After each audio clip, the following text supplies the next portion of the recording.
हाय विज्ञान ज्ञान संज्ञान के सभी प्रबुद्ध दर्शकों को मेरा यानी अशोक श्रीवास्तव का प्यार भरा नमस्कार। पिछले प्रोग्राम में हमने मैग्नेटिज्म यानी चुंबक और चुंबकत्व इसके बारे में बहुत सारी प्रिलिमिनरी बातें बताई थी। आज उसका अगला पोर्शन हम बताना चाह रहे हैं, थोड़ा सा एडवांस उससे। वो शुरू करने के पहले पिछले बार जो बताया था उसका थोड़ा सा हल्का सा रिवीजन में कर दूँ, इससे वो चीज़ें रिफ्रेश हो जाएंगी। हमने बताया था हिस्टैरिसीस लूप के बारे में, हमने बताया था परमियाबिलिटी के बारे में, रिटेंटिविटी और मैग्नेट के बारे में। ये जो भी मटेरियल बेसिकली बताया था, 3 टाइप के मटेरियल होते हैं, non magnetic, paramagnetic and ferromagnetic.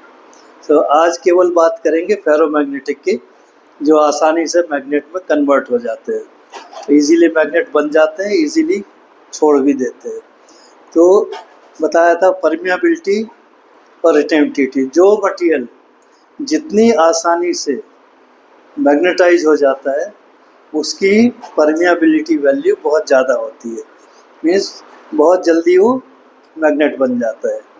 इसी तरह जितना ज़्यादा मैग्नेट वो मैग्नेटिज्म रिटेन करता है या मैग्नेटिक फोर्स खत्म होने के बाद जितना मैग्नेट उसमें रह जाता है उसको बोलते हैं रिटेंटिविटी। कि आपने जो फ्लक्स था वो निकाल दिया, उसके बाद भी उसके अंदर वो मैग्नेट बना रहा, जितना ज़्यादा फ्लक्स बना रहा उतना हाई रिटेंटिव मटेरियल हो गया। सो जो मैग्नेट बनते हैं वो हाई रिटेंटिव मटेरियल के बनते हैं, और जो टेम्पररी मैग्नेट बनते हैं वो लो रिटेंटिव मटेरियल के बनते हैं बट हाई परमिएबिलिटी। जनरली देखा गया है जो जितनी आसानी से मैग्नेटाइज होते हैं उतनी आसानी से मैग्नेटिज्म उनका ख़त्म होता है। जो जितनी डिफ़िकल्टी से मैग्नेटाइज होते हैं वो उतनी ही ज़्यादा देर तक मैग्नेटिज्म अपने आप के अंदर रिटेन करते रहते हैं। तो ये हो गया परमिएबिलिटी, रिटेंटिविटी और मैग्नेटिज्म के बारे में। दूसरा उसके बाद हमने बताया था कि electricity and magnetism they are related together, दोनों का आपस में गहरा संबंध है, या यूँ कहिए कि एक दूसरे के बिना वो रह नहीं सकते। ये एक प्रकृति का नियम है। ये भी बताया था कि अगर हमारे पास मैग्नेटिज्म नहीं होगा तो दुनिया सरवाइव नहीं कर सकेगी, आप सरवाइव नहीं कर सकेंगे। बहुत ज़रूरी है। अभी पुराना छोड़ करके हम आज उसमें चालू करते हैं कि मैग्नेट होते कितने टाइप के हैं। एक होता है टेम्पररी मैग्नेट, एक होता है परमानेंट मैग्नेट। तो अगला क्लासिफिकेशन जो है वो उनका जो शेप होता है मैग्नेट का उसके हिसाब से होता है। तो कैसा होता है, एक होता है ये सिंपल मैग्नेट इसको बोलते हैं, और ये होता है हार्सू मैग्नेट, इसे हम बार मैग्नेट भी बोलते हैं। ये हार्सू मैग्नेट होता है, हार्सू के शेप का होता है। एक होता है रिंग मैग्नेट, एक डिस्क होती है, इसको मैग्नेटाइज करते हैं। ये जो मैग्नेट है दोनों, इनमें नॉर्थ पोल है, साउथ पोल है, और जो फ्लक्स लाइन्स हैं नॉर्थ से साउथ की तरफ जा रहे हैं, तो इनकी जो लाइन्स ऑफ फ्लक्स हैं वो मैग्नेट के बाहर भी है। रिंग मैग्नेट में ये सारी लाइन्स ऑफ फोर्स जो हैं, लाइन्स ऑफ फ्लक्स, तो मैग्नेट के अंदर ही रहती हैं, उसके बाहर नहीं जाती। तो जो मैग्नेट के अंदर रहती हैं वो उनको हम बोलते हैं circular magnetic lines of flux, circular magnetism. और जो बाहर जाती है मैग्नेट के उनको बोलते हैं लॉन्गिट्यूडनल फ्लक्स या लॉन्गिट्यूडनल मैग्नेटाइजिंग फ्लक्स या magnetic flux lines of flux. 3 type के मैग्नेट हो गए, bar magnet, ring magnet, horseshoe magnet. इनका शेप हमने यहाँ बता दिया। प्रॉपर्टीज़ में 2, permeability and retentivity. Easily magnetise हो गया तो हाई परमिएबल, डिफ़िकल्टी से हुआ लो परमिएबल। ज़्यादा देर तक मैग्नेटिज्म बना के रखा, दैट मीन्स हाई रिटेंटिविटी, और इजीली निकल गया मीन्स वो हो गया लो रिटेंटिविटी। ये एक जनरल जो पिछले बार बताया था उसका रिवीजन है। इसके बाद हम आगे आते हैं कि इलेक्ट्रिसिटी और मैग्नेटिज्म, इनका रिलेशन क्या है। जैसे हम बताया, दोनों एक दूसरे के बिना नहीं रहते। जहाँ इलेक्ट्रिसिटी है वहाँ मैग्नेटिज्म रहेगा रहेगा, और जहाँ मैग्नेट है वहाँ पर इलेक्ट्रिसिटी नहीं होगा, बट पॉसिबिलिटी है बनने का। तो जहाँ पर इलेक्ट्रिसिटी है, किसी भी केबल में से जहाँ करंट जाता है उसके अराउंड मैग्नेटिक फ्लक्स जनरेट होता है। कैसे होता है? ये एक बार है, बार में जब हम करंट फ्लो करते हैं तो इसमें बार के अंदर lines of flux, circular lines of flux generate हो जाती है पूरे मैग्नेटिक फील्ड। वेयर अगर हम केबल का एक कंडक्टर बनाते हैं, कॉइल बना देते हैं, कॉइल जब बनाते हैं तो उसमें lines of flux longitudinal generate होती है।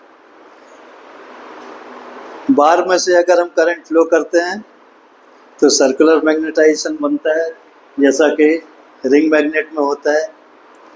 अगर इसको मैग्नेटिक मटेरियल को कॉइल के अंदर डाल देते हैं, एक कॉइल है जिसमें कंडक्टर है, उसमें करंट फ्लो हो रहा है, उसमें सेंटर में जो फ्लक्स होगा वो लॉन्गिट्यूडनल फ्लक्स होगा।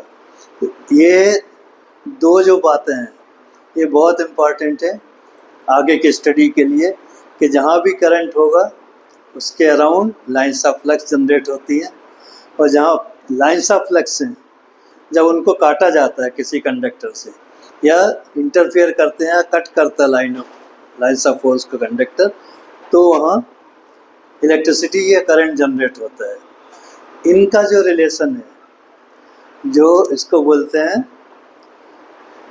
Faraday's law, left hand rule और राइट हैंड रूल, उन्होंने अपने हिसाब से बनाए हुए हैं बहुत इजीली लोगों को समझने के लिए।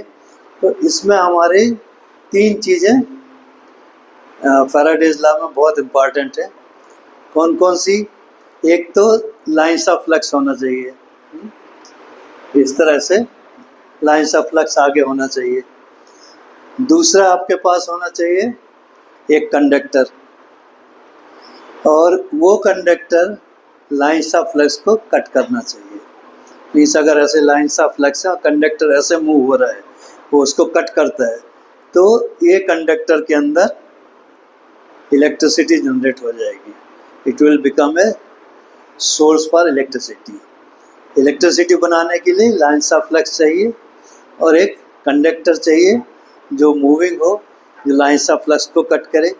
अगर कंडक्टर स्टेशनरी है तो लाइंस ऑफ फ्लक्स मूविंग होना चाहिए। दोनों जब मूव होते हैं रिलेटिव टू ईच अदर, और जिस डायरेक्शन में कट करता है उससे हमारे को करंट की डायरेक्शन मालूम पड़ती है। तो इन चीज़ों को फैराडेज ने बहुत अच्छे सिंपल तरीके से आपको कैसे डायरेक्शन डिटेक्ट करते हैं उसके लिए उन्होंने कुछ रूल बनाए। एक बनाया लेफ्ट हैंड रूल, एक बनाया right hand rule. They are famous, Faraday's left hand rule, Faraday's right hand rule. अभी वो इतना कंफ्यूजिंग है कि बहुत इजीली समझ में नहीं आता है, तो हम उसको बहुत सिंपल टाइम में और एक टेबुलर फॉर्म में समझाने की कोशिश करेंगे। फैराडेज लॉ में उन्होंने अपने हाथ का सहारा लिया, हाथ की 3 उंगली, ये मिडिल फिंगर, ये 4 फिंगर और एक थंब, 4 फिंगर, मिडिल फिंगर। इन तीनों को अगर हम एक दूसरे के परपेंडिकुलर फिक्स करते हैं, जैसे एक ये डायरेक्शन में हो गया, एक ये डायरेक्शन में हो गया, एक ये डायरेक्शन में हो गया, फिर से देख लीजिए, ये 90 डिग्री, ये 90 डिग्री और ये 90 डिग्री। इसको जो ज्योमेट्री में इन्वॉल्व है उसको एक्स वाई जेड कोऑर्डिनेट बोल सकते हैं, कि एक एक्स लाइन है, एक वाई लाइन है, एक जेड लाइन है। तो ये दो हो गए, एक्स हो गया, वाई हो गया, एक जेड हो गया। इसी तरह राइट हैंड में भी thumb, 4 finger and middle finger, ये भी तीनों की left hand, right hand and left hand. तो इस तरह से जब हम पकड़ते हैं, इससे हम करंट की डायरेक्शन या कि मोशन की डायरेक्शन पता कर सकते हैं। सिंपल कंपैरिजन के लिए हमने इनको एक टेबल में बना के दिया। कैसा? ये लेफ्ट हैंड है, एक राइट हैंड है, तीन चीज़ें, thumb, four finger and middle finger.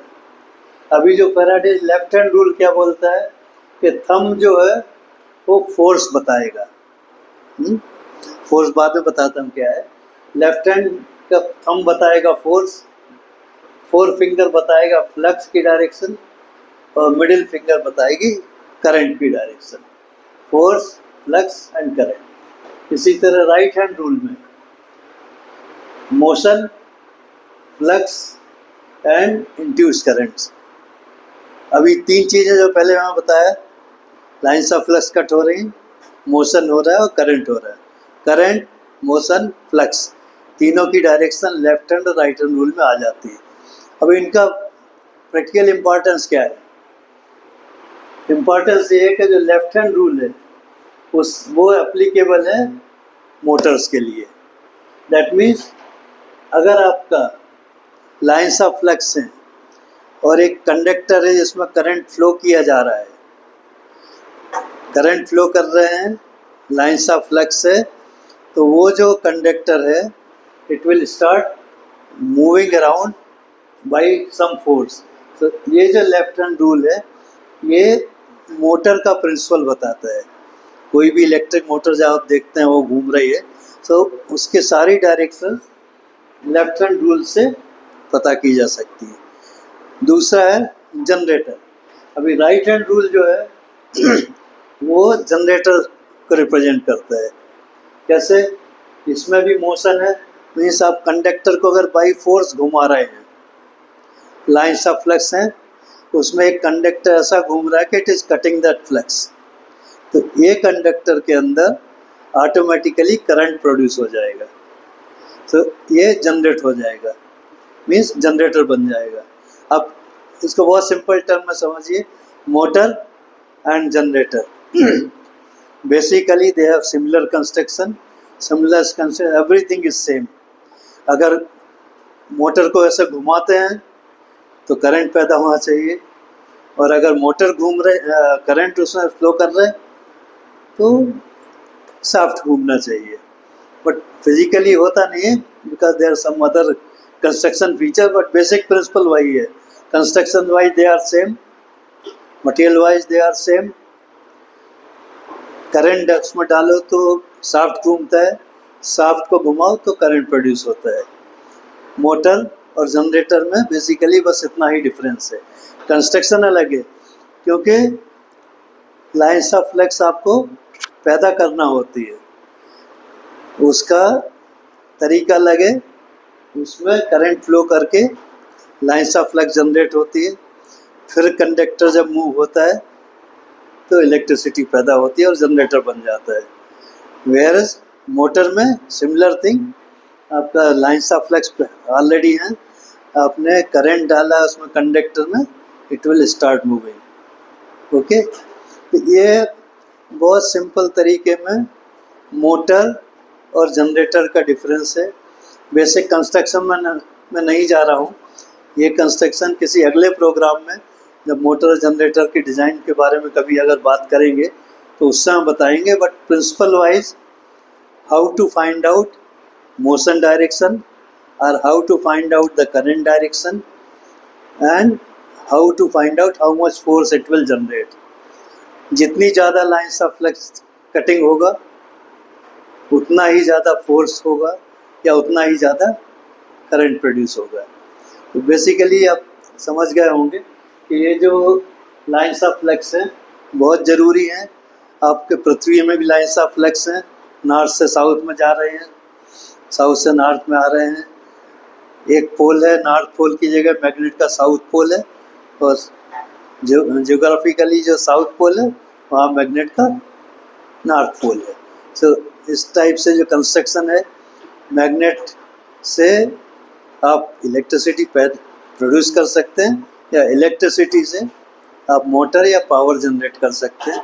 आपकी जो इलेक्ट्रिक मोटर्स हैं, इलेक्ट्रिक कार्स हैं, ये सब इसी प्रिंसिपल पे काम करती हैं कि उसमें आप करंट डालते हैं तो वापस आपका फोर्स जनरेट होता है, कार मूव होती है। कार हो गया, बैटरीज हो गया, और जितने भी इलेक्ट्रिकल आइटम्स हैं उन सब में यही काम करता है, जिससे हमारे को एनर्जी एक फार्म से दूसरे फार्म में कन्वर्ट हो जाती है। अब ये जो है प्रिंसिपल, ये मटेरियल की टेस्टिंग में भी काम आते हैं। अभी वो एक्सप्लेन करें तो थोड़ा बहुत ज़्यादा हो जाएगा, बट मटेरियल टेस्टिंग में भी ये मैग्नेटिज्म काम आता है। जब आपका एमआरआई होता है उस समय भी ये काम आता है, रेजोनेंस प्रोड्यूस करके आपका टिश्यू की डायरेक्शन पता, डैमेज वगैरह पता करते हैं। तो बेसिकली इलेक्ट्रोमैग्नेट में type of magnet, type of material, type of lines of flux, hysteresis loop, circular magnetization and longitudinal magnetization. Magnet के बारे में, इलेक्ट्रोमैग्नेटिक के बारे में टेम्पररी या एलिमेंट्री नॉलेज इतना हमारे हिसाब से काफ़ी है।